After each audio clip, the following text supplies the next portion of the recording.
Assalamualaikum warahmatullahi wabarakatuh. Alhamdulillah kita bisa berjumpa kembali dalam pembelajaran daring bahasa Indonesia.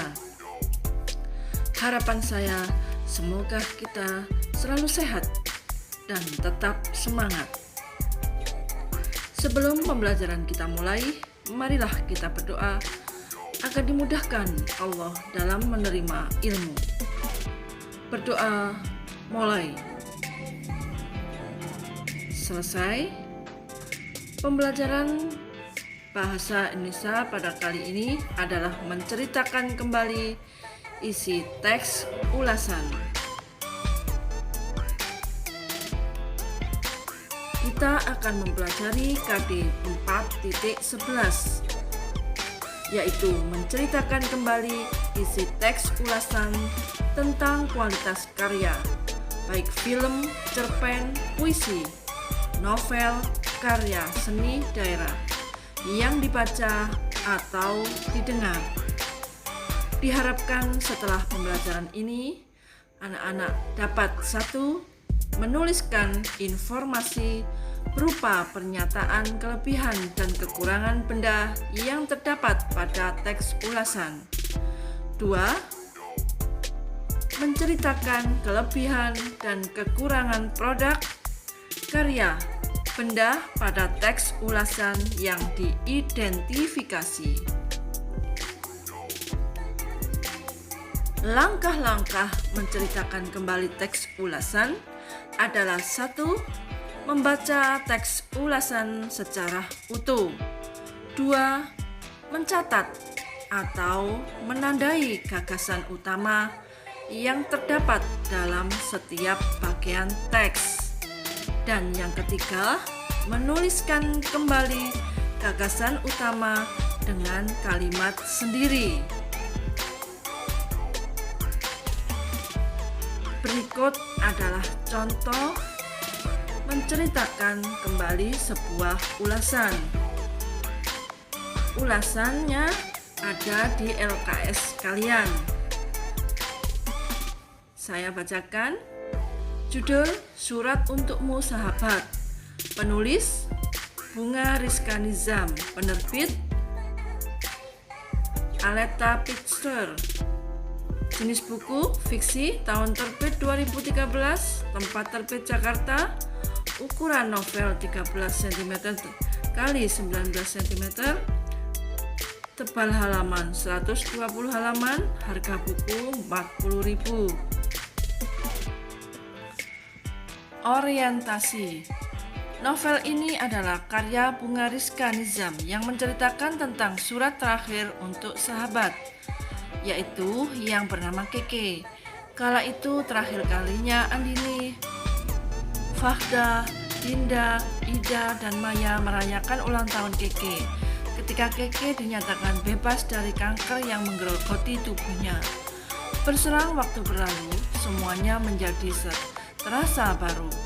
Setelah 3 tahun bersekolah bersama di SMP Al-Kamal, tahun ini mereka berenam tidak lagi duduk di sekolah yang sama. Berpisah sekolah bukan berarti mereka kehilangan arah dalam persahabatan yang telah dibangun sejak SMP. Tafsiran. Kala itu, Keke tidak mampu lagi menahan kesedihannya saat menyaksikan rambutnya memenuhi genggaman tangan. Para sahabatnya juga merasakan kesedihannya. Ketika itu mereka kehilangan seorang sahabat di akhir tahun pada tanggal 25 Desember 2006. Hari ini mereka berlima akan berkumpul dan bertemu di pemakaman Keke jam 4 sore. Siva membawa kue, Ulta, Ida menyiapkan lilin, sementara yang lain menyiapkan kebutuhan berziarah seperti payung, bunga, dan air. Selain mereka berlima, ziarah juga dihadiri oleh Kak Kiki, Kak Cika, dan Pak Jody. Pada hari itu, Ida datang ke pemakaman paling awal, dan ketika sampai di sana, Ida sempat melihat ibu kandung Keke berziarah dan menangis di pusaranya. Ida menyaksikan pemandangan yang sangat mengharukan, karena saat menceritakan hal tersebut, saja matanya ikut berkaca-kaca. Tanpa terasa 1 jam telah berlalu dan mereka masih berada di pusara Keke. Pada saat itu mereka bercerita mengenai suatu hari, tepatnya pada saat Keke masih dirawat di rumah sakit. Menurut Kak Cika, setelah teman-teman Keke pergi pamit untuk sholat maghrib, Keke sempat membuka mata dan menyampaikan pesannya meskipun tidak bisa diucapkan secara jelas. Keke memainkan jarinya membentuk angka 1 dan 4. Pak Jody sempat memberikan selembar kertas dan pulpen yang akhirnya menjadi pesan terakhir dari Keke. Tidak lama setelah itu, Keke berpulang ke hadapan Ilahi. Teman-temannya tidak berada di sampingnya ketika Keke pergi karena sedang berdoa bersama meminta yang terbaik untuk Keke. Akhirnya mereka berenam berkumpul bersama. Hari Natal dipilih karena hari ini adalah hari libur dari segala aktivitas. Dinda membacakan surat terakhir dari Keke yang baru dibaca setelah dia meninggal. Dengan seluruh perasaan yang bercampur di dalam dada, mereka terdiam dan berusaha membuka telinga lebar-lebar. Setelah mendengar tulisan surat Keke, mereka semua akhirnya memperbaiki semua harapan dan mencoba menyisipkan permohonan di dalam segala hal yang mereka capai. Evaluasi. Kekurangan, terdapat beberapa penulisan yang salah, yang kurang menarik dan sulit untuk dimengerti. Dan kelemahan yang dimiliki oleh novel ini antara lain kata pengemis yang kadangkala membuat para pembaca berimajinasi lain dalam menafsirkan kata kiasan pengemis. Kelebihan, novel ini dapat membuat pembaca terhanyut dalam cerita, apalagi tema yang diangkat adalah tentang persahabatan. Merupakan suatu hal yang baik sebagai bahan pembelajaran kehidupan.